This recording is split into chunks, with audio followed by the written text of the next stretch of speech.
sorry. I know you're not getting the honeymoon you expected.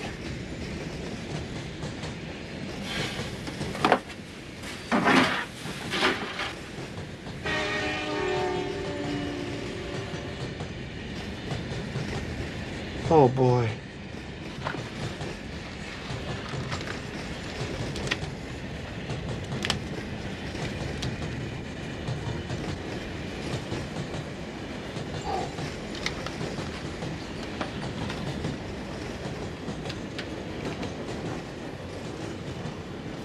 Why would a cop bring his gun and handcuffs on his honeymoon?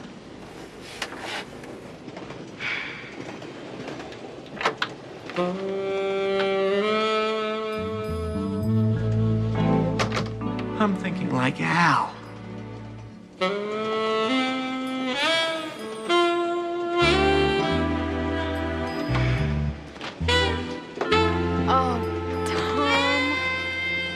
My book on torts, writs, and subpoenas. Well, yeah, you know. Do you realize how much you're supporting my dream means to me?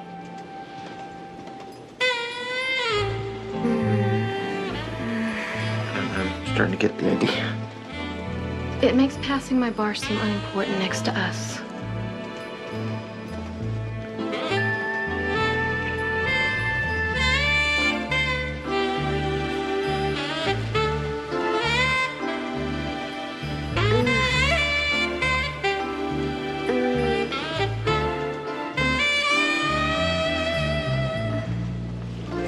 But passing the bar is important.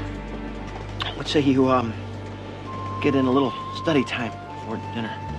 Lieutenant McBride, are you trying to get me so in love with you that I'll do anything you want? Do you want me to come back later? No. No? You do have to study, don't you? Yes, but Good, then why don't you just put in a few pages of torts and writs, and I'll just go find the porter and tell him to keep our champagne on ice. Sam, she's not interested in torts and writs. She's interested in... Aren't you at least going to kiss me goodbye?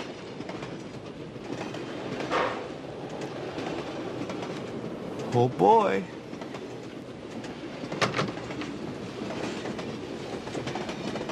Al.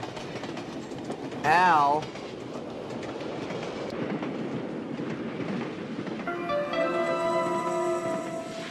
Al, I'm a newlywed. Can you believe it? And on my honeymoon. You lucky dog. Lucky? Al, that woman is a complete stranger to me. Why are you wasting this on him? Come on, come on, come on. Here, boy.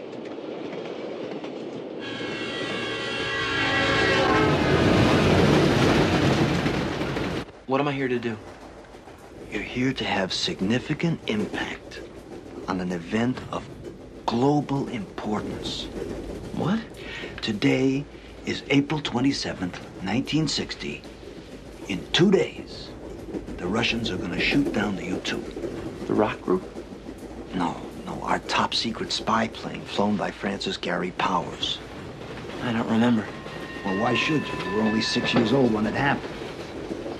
The downing of the U-2 torpedoed the Big Four summit in Paris, the disarmament talks in Geneva, the test ban treaty. It single-handedly prolonged the Cold War for decades. And I'm here to change that? All you have to do is to get Ike to drop the mission. Ike? Dwight David Eisenhower, 34th President of the United States.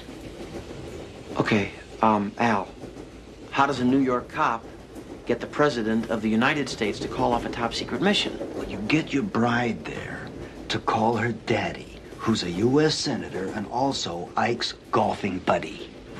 Her daddy's a senator? Max Brown, Ohio.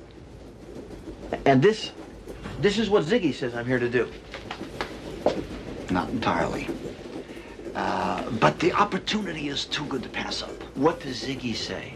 Since when do you listen to egotistical hybrid computers? Since you started talking global impact, look, in all the leaping around we've done, we've never affected anything beyond individual lives. I think that's the way he wants it. And I think that all this global impact stuff has to do with something else. Something else you're not telling me. Sam, trust me on this one. You're here to stop the U2. What does Ziggy say?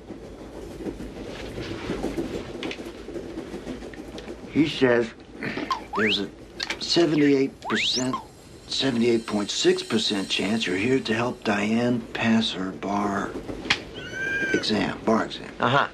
Well, that's more like it. How do I do that?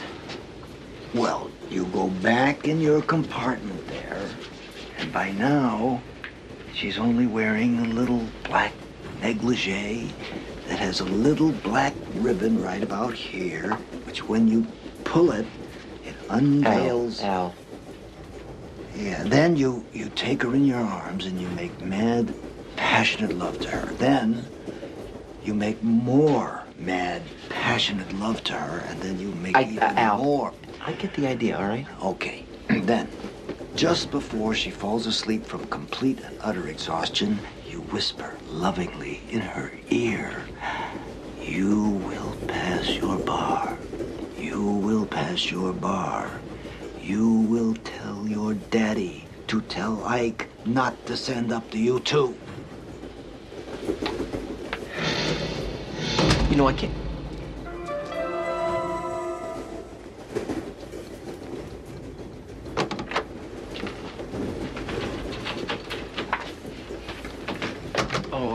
Porter, I'm sorry. Could you keep that on ice until dinner? You're not having it in your compartment? No. My wife has a little studying to do. We always get a red light in Harlem. They ought to put it on the schedule. Thanks. It's hurting me. Let me go. Diane? Tom, help me.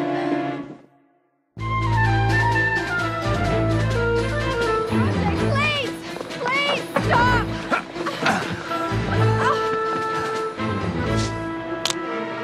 No.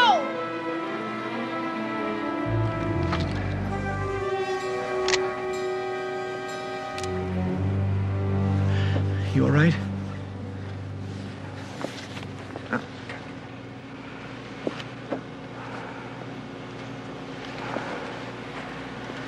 I had a dream about you last night, Diane.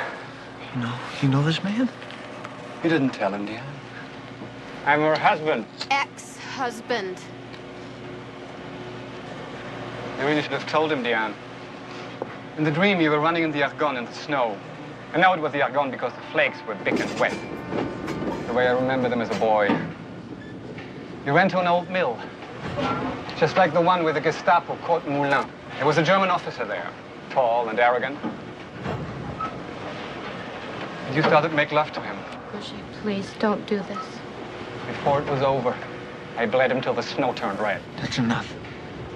He looked like you, except for the eyes. He had the eyes of a man who could kill.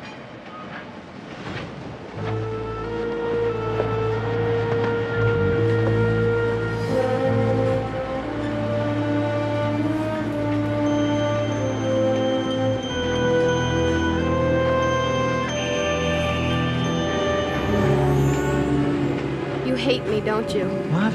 No. I didn't tell you I'd been married before because if I didn't tell you, then it didn't happen, at least not for you. And if it didn't happen for you, then I could pretend it didn't happen for me. There's a weird logic in that. You hate me. I don't hate you. Look, it's 1960. Divorce is not unheard of. What is?